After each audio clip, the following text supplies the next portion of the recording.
Kita buka dua pertanyaan lagi, satu dari laki-laki dan satu dari perempuan. Yang laki-laki yang pakai songkok silakan berdiri. Kenapa harus laki-laki dan perempuan? Gimana kalau ada banci? Enggak, aku tanya, gimana kalau ada LGBT? Oke, dua penanya bebas. Siapapun. Katanya afala tatafakkarun. Ya. Kita kan berpikir.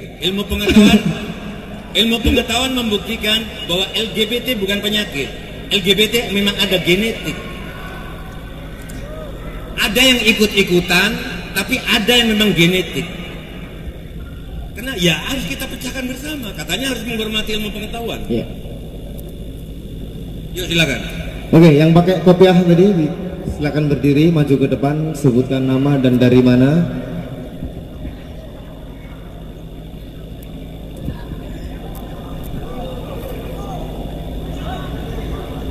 Lho kok lanang kabeh. Lan wedok e.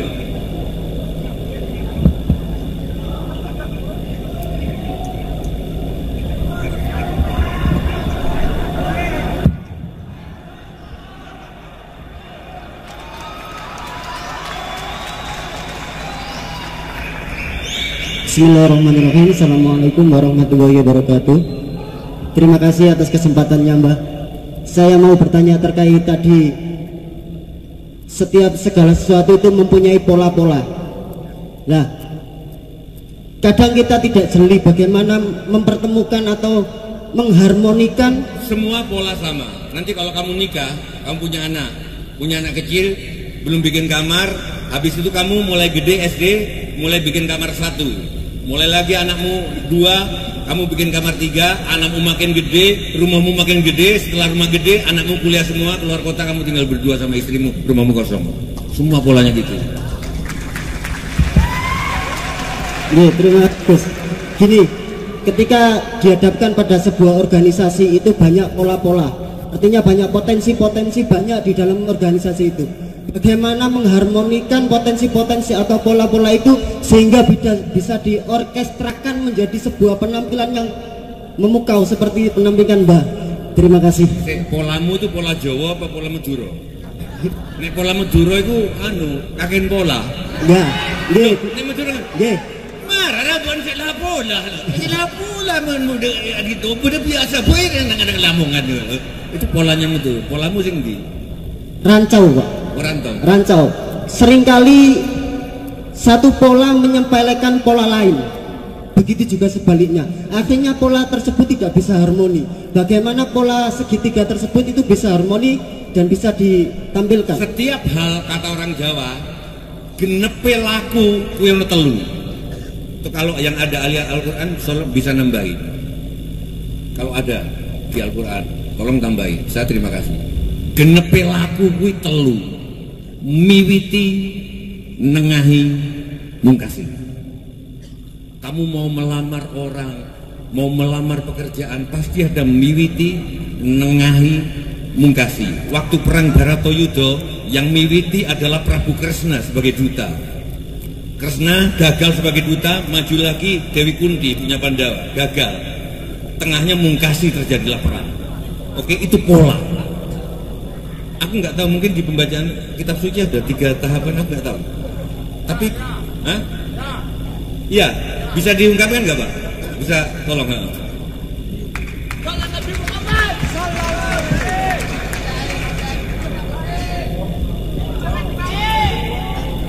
Naik aja Pak. Naik Pak.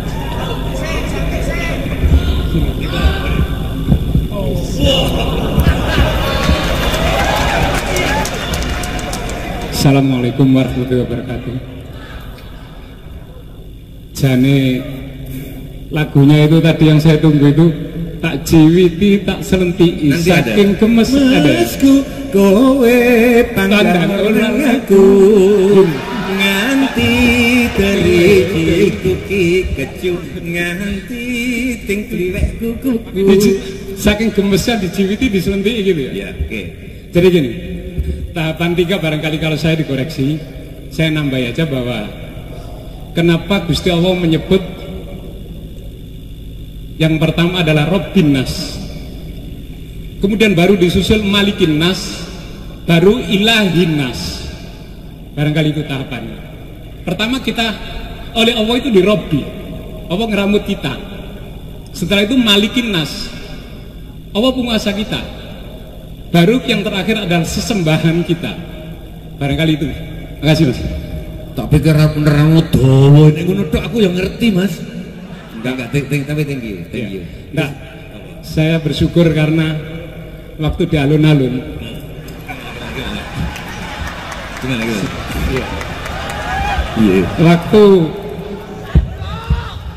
Anda dalang di alun-alun, itu ternyata takut sama jengsri sehingga tidak berani mengatakan jancuk semalam itu nggak ada. Masih ingat? Kenapa takut sama jengsri tapi tidak takut sama kiai? Di sini begitu Anda nikmat, sehingga dalang pun sebelum jam 3 Anda selesaikan karena takut Masjid Agung. Saya masih ingat. Dan saya tanya kepada istri Anda di pojok alun-alun, Mas Tejo kok berubah lumayan ya? Ya baru umroh katanya.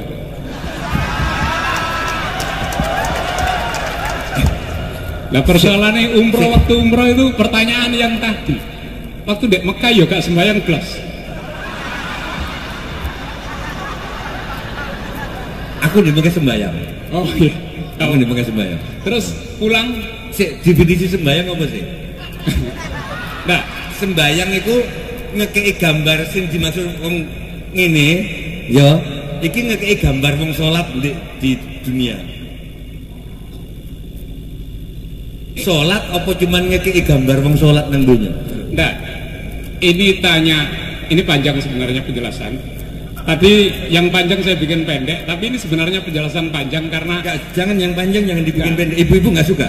Ya. Karena begini, di sini ini, andaikan saya berhadapan dengan orang di Fakultas Syariah, saya nggak akan berani mengatakan Tuhan sudah mati. Saya nggak berani. Di situ saya berusaha menempatkan diri saya sembahyang itu saya sebagai apa.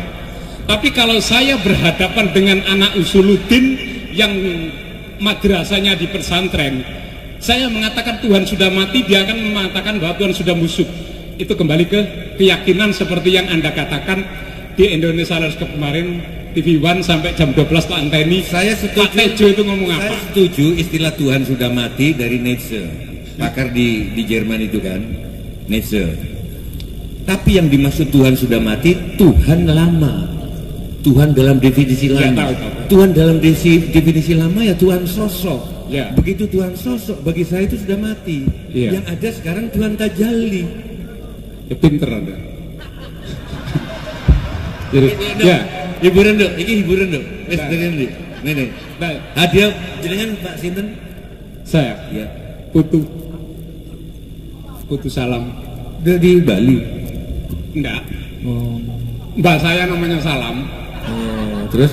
Ya saya kan putunya Pak Salam. Cuman sekarang ini saya cuman kepengen melihat Anda lebih sering lagi kembali ke ketika tak jiwiti tak selenti itu karena saking gemesnya gitu loh. Saya kurang melihat lagi, tapi mudah-mudahan seperti yang istri Anda katakan, waktu ketemu saya lama dialog.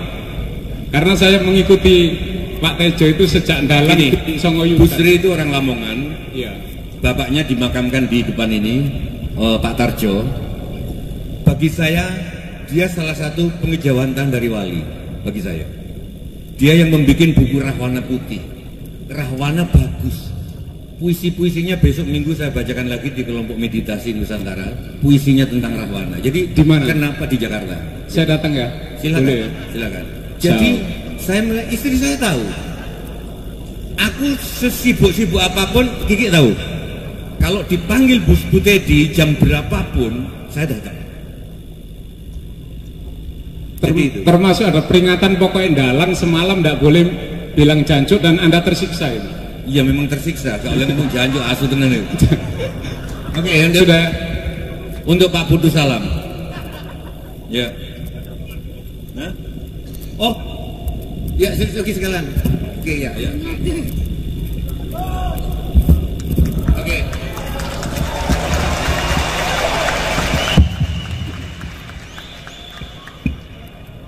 Assalamualaikum warahmatullahi wabarakatuh. Waalaikumsalam.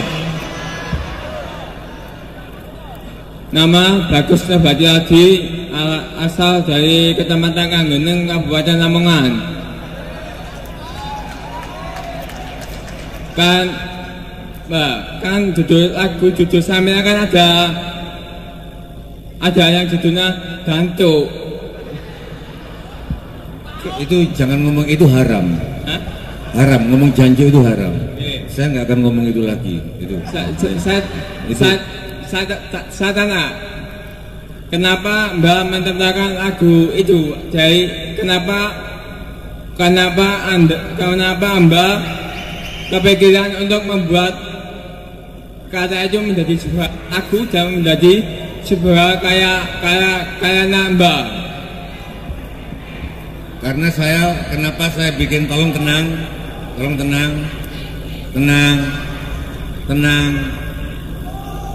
karena saya bikin lagu janjo, karena saya waktu itu khilaf.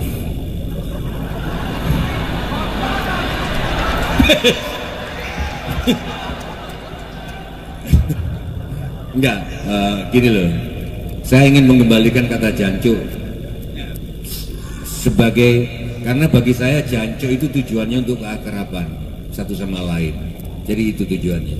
Terus janjo menjadi dilarang, tapi sekarang sudah mulai lumayan. TV One udah oke, Kompas udah oke. Hanya beberapa TV kayak Metro kadang-kadang di jantit.